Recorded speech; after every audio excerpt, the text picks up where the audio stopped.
Hearing none, Secretary General is directed to comply. Bills on first reading. Senate Number 1, an act appropriating the sum of 74,431,930,000 pesos as supplemental appropriations for fiscal year 2025 and for other purposes. Senator Ejercito. To the Committee on Rules. Senate Bill Number 2, mandating the formulation and institutionalization of a comprehensive infrastructure development master plan, establishing the master plan for infrastructure and national development, Mine Council, appropriating funds therefore. Senator Ejercito. To the Committees on Economic Affairs, Public Works, and Finance. Senate Number 3, amending Republic Act Number 11223, the Universal Healthcare Act. Senator Ejercito. To the Committees on Health and Demography, Migrant Workers, and Finance. Senate Number 4, providing for the Magna Carta of Barangay Health Workers. Senator Ejercito.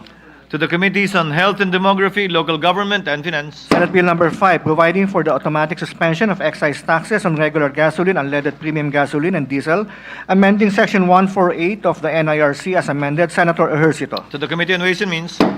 Senate Number 6, providing for a 250 pesos across-the-board increase in the daily minimum wage of employees and workers in the private sector. Senator Ejercito. To the Committee on Labor, Employment, and Human Resources Development. Senate Number 7, strengthening the security of tenure of workers in the private sector, amending Articles 106, 107, 108, 109, and 294 of PD 442, the Labor Code of the Philippines as amended. Senator Ejercito. To the Committee on Labor, Employment, and Human Resources Development. Senate Number 8, mandating the establishment of agri-food terminals and trading centers in every province, providing funds therefore and for other purposes. Senator Ejercito. Referred to the Committees on Agriculture, Food and Agrarian Reform, Local Government, and Finance. Senate Bill Number 9, establishing a commuter-centered policy framework for transportation policy, appropriating funds therefore and for other purposes. Senator Ejercito. Referred to the Committees on Public Services, Public Works, and Finance.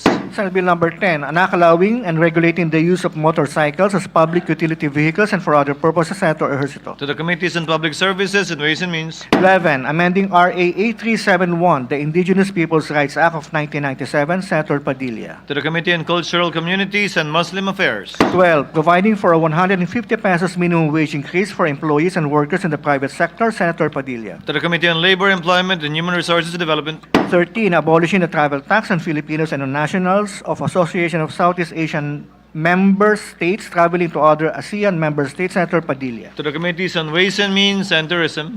14, expanding the grounds for dissolution of marriage, instituting divorce and setting the procedures thereof, providing protections to the parties to the marriage and its common children, amending for the purpose EO 209 or the Family Code of the Philippines. Senator Padilla. To the Committee on Women, Children, Family Relations, and Gender Equality. Senate Bill Number 15, providing for the medicalization of cannabis, expanding access to medical cannabis as a means of medical treatment, expanding research into its medicinal properties, enumerating prohibited acts and prescribing penalties thereto. Senator Padilla. To the Committees on Health and Demography, Public Order, and Dangerous Drugs and Finance. 16, an act mandating the unified certification of halal products, processes, and services in the Philippines and for other purposes. Senator Padilla. To the Committees on Cultural Communities and Muslim Affairs and Finance. Senate Bill Number 17, mandating the establishment of Muslim prayers rooms in all public offices and establishments. Senator Padilla. To the Committees on Cultural Communities and Muslim Affairs and Finance. 18, defining and prohibiting political dynasties, providing penalties therefore and for other purposes. Senator Padilla. To the Committees on Electoral Reforms and People's Participation and Constitutional Amendments and Revision of Codes. 19, strengthening the early childhood care and development system, amending pertinent sections of RA 10410, otherwise known as the Early Years Act of 2013, appropriating funds therefore. Senator Padilla. To the Committees on Basic Education, Women, Children, Family Relations, and Gender Equality and Finance. Senate Bill Number 20, establishing at least one nursing home per city or province for senior citizens, appropriating funds therefore and for other purposes. Senator Padilla. To the Committees on Social Justice, Welfare and Rural Development, Government and Local Government and Finance.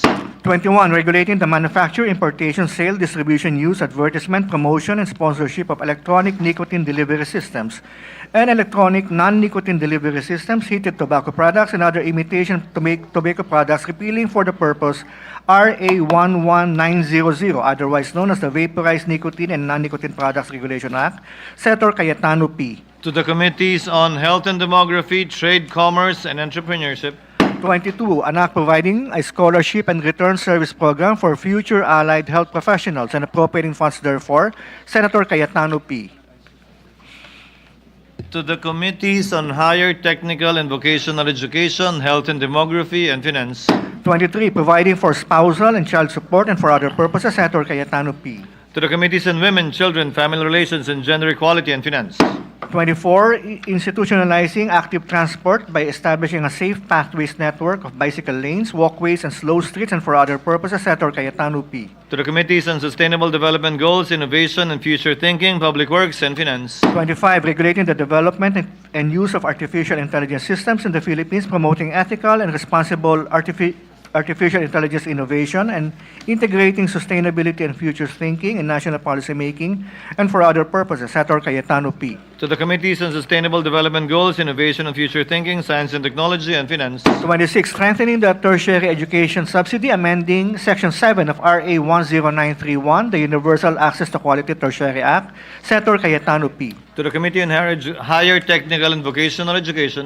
27, exempting from taxes all incentives, rewards, bonuses, emoluments, donations, gifts, endowments, and contributions received by national athletes and coaches who win international sports competitions, amending RA 10699, the National Athletes and Coaches Benefits and Incentives Act, Senator Cayetano P. To the Committee on Sports and Ways and Means.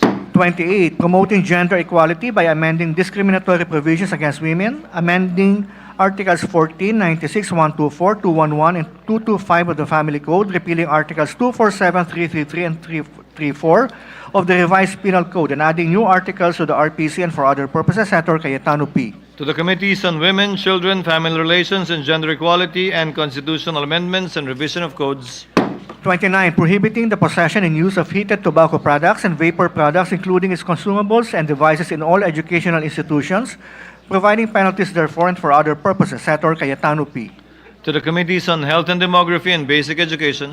30, an act prohibiting online gambling in the Philippines, prescribing penalties therefore and for other purposes, Senators Cayetano P. and Cayetano A.P. To the Committee on Games and Amusement.